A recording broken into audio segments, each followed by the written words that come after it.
အားလုံးပဲမင်္ဂလာပါကျွန်တော်ဒီဗီဒီယိုလေးမှာတော့ Kali Linux တင်ပြီးတဲ့မိတ်ဆွေတို့တဲ့ Kali ကိုကျွန်တော်တို့တင်ပြီးွားရင်ကျွန်တော်တို့မဖြစ်မနေ source file လေးတွေကျွန်တော်တို့ထည့်ရတယ်ကျွန်တော် source file တွေမထည့်လို့ရှိရင်ဒါတော့ကျွန်တော်ရဲ့ Kali လေးနဲ့ပါကျွန်တော်တို့source file တွေပါရင်ကျွန်တော်မထည့်လို့ရှိရင်ကျွန်တော်တို့ရဲ့ Kali မှာကျွန်တော်တို့ do တွေကိုကျွန်တော်တို့သွားပြီးတော့ install လုပ်လို့မရဘူးအဲကြောင့်ကျွန်တော်တို့ Kali Linux တင်ပြီးရင်ကျွန်တော်မဖြစ်မနေကျွန်တော်တို့ source file ကိုထည့်မှာပဲကျွန်တော်တို့လိုအပ်တဲ့ tool တွေကိုကျွန်တော်တို့သွားပြီးတော့အလွယ်တကူ download လုပ်လို့ရမယ် install လုပ်လို့ရမယ်ဗျsource file က Kali မှာလုံးဝအသက်ပဲဒီကျွန်တော်ဒီ video လေးမှာကကျွန်တော် Kali Linux မှာရှိတဲ့source file ကိုကျွန်တော်ဘယ်လိုမျိုး install လုပ်ရမလဲဆိုတာကိုကျွန်တော်ပြပေးမယ် okay ကျွန်တော်တို့အရင်ဆုံးကျွန်တော်တို့ terminal လေးကိုကျွန်တော်ဖွင့်လိုက်မယ်သူ့ရဲ့ source file ကကျွန်တော်တို့ဘယ်မှာရှိလဲဆိုတော့etc အောက်က apt အောက်က solid ဆိုတဲ့ file ထဲမှာရှိတယ်ကျွန်တော်တို့ password လေးတောင်းတယ် password တော့ဒီ file ဒီ file လေးပေါ့နော်ဒီကျွန်တော်တို့တကယ်လို့ကျွန်တော်တို့ရဲ့အခွေတွေမှာကျွန်တော်တို့တခါလဲ Kali တင်ပြီးတဲ့အချိန်မှာကျွန်တော်ဒီ solid ဆိုတဲ့ဒီကောင်လေးမရှိခဲ့ရင်ကျွန်တော်တို့တွားပြီးတော့ menu ပဲထည့်ရမယ်အဲ့ဒါကိုကျွန်တော်ကဘယ်လိုမျိုးထည့်ရမလဲဆိုတာကိုကျွန်တော်ဒီ video လေးမှာကျွန်တော်ပြောပြပေးမယ် okay ဒါဆိုကျွန်တော်တို့ရဲ့ browser လေးကိုကျွန်တော်ဖွင့်လိုက်မယ်ကျွန်တော် Kali လေးထဲမှာရှိတဲ့ browser လေးကိုကျွန်တော်ဖွင့်လိုက်မယ်ဖွင့်လိုက်ပြီးတော့ကျွန်တော် browser ဆိုတာလေးကြာလာပြီဆိုရင်ကျွန်တော်ကဒီကနေပြီးတော့ကျွန်တော်လွယ်တကူပဲ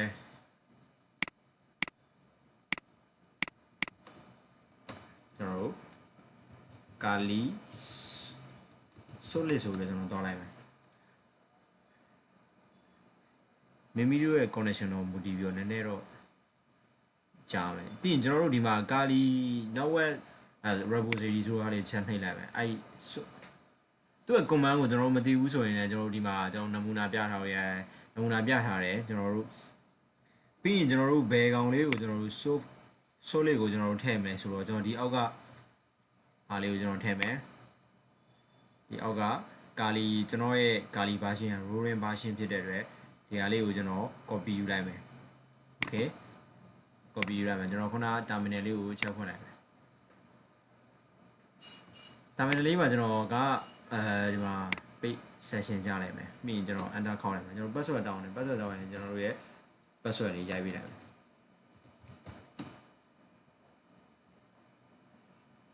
password မှာနေတယ်ကျွန်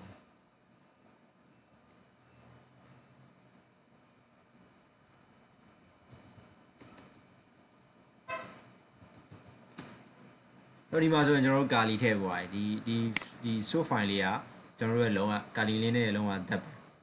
okay ကျွန်တော်တို့ဒီ source file လေးထည့်ပွားရင်ကျွန်တော်တို့အတွက်ဘာဒီအသုံးဝင်လဲဆိုတော့ကျွန်တော်တို့ Kali မှာရှိတဲ့ကျွန်တော်တို့ version အသစ်တွေကိုကျွန်တော်တို့အလွယ်တကူသွားပြီးတော့version မြင့်လို့ရမှာပေါ့အလွယ်တကူကျွန်တော်တို့ version ကို upgrade လုပ်ရရမယ်ကျွန်တော်တို့ဒီမှာကစာနဲ့ရှင်းလိုက်မယ်ပြီးရင်ကျွန်တော်တို့ထုံးစံတိုင်းကျွန်တော်တို့ sudo ဘာညာပေါ့sudo apt update ဆိုပဲသွားလုပ်ရရမယ်ကျွန်တော်ဒီမှာ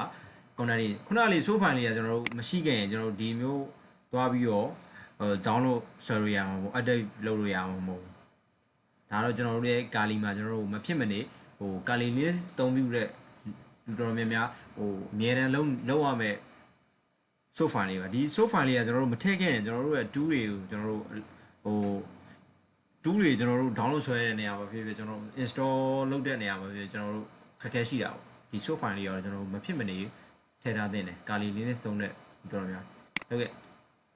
ဒါလေးကတော့ကျွန်တော်တို့ဒီမှာကျွန်တော်ပြီးွားရင်ကျွန်တော်တို့ဒါလေးကကျွန်တော်တို့တရားခိုင်တော့ပြအောင်ကျွန်တော်တို့ဆောင်းပေးရမယ်ကျွန်တော်ပြီးွားလို့ရှိလို့ရှင်ကျွန်တော်နောက်ထပ် command တစ်ကြောင်းရရမယ် sudo apt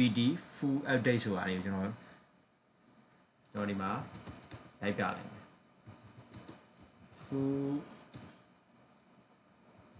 full upgrade ပေါ့ full upgrade -1 ခံနိုင်မှာ caution မေးမနေအောင်ကျွန်တော်ဒါဆိုရင်ကျွန်တော်တို့ရဲ့ Kali လေးနဲ့ကကျွန်တော်ခုနက source file လေးကမထည့်ထားခင်ကျွန်တော်တို့အလွယ်တကူဒီမှာကျွန်တော်တို့ရဲ့ Kali လေးနဲ့ကို upgrade လုပ်လို့ရမှာမဟုတ်ပါဘူးဒီမှာတော့ကျွန်တော်ကတော့ပြီးဆုံးအောင်တော့ကျွန်တော်မဆောင်တော့ဘူးသူရဲ့ ဒါလေးက100ခန်းလုံးပြီးသွားရင်ကျွန်တော်ခုနလိုမျိုးပဲဆင်ပြေသွားလိမ့်မယ်ကျွန်တော်ဒီကောင်လေးကိုကျွန်တော်တို့ download ပြီးအောင်ဆွဲထားလို့ရှိရင်ကျွန်တော်တို့လိုအပ်တဲ့ tool တွေကိုကျွန်တော်အလွယ်တကူ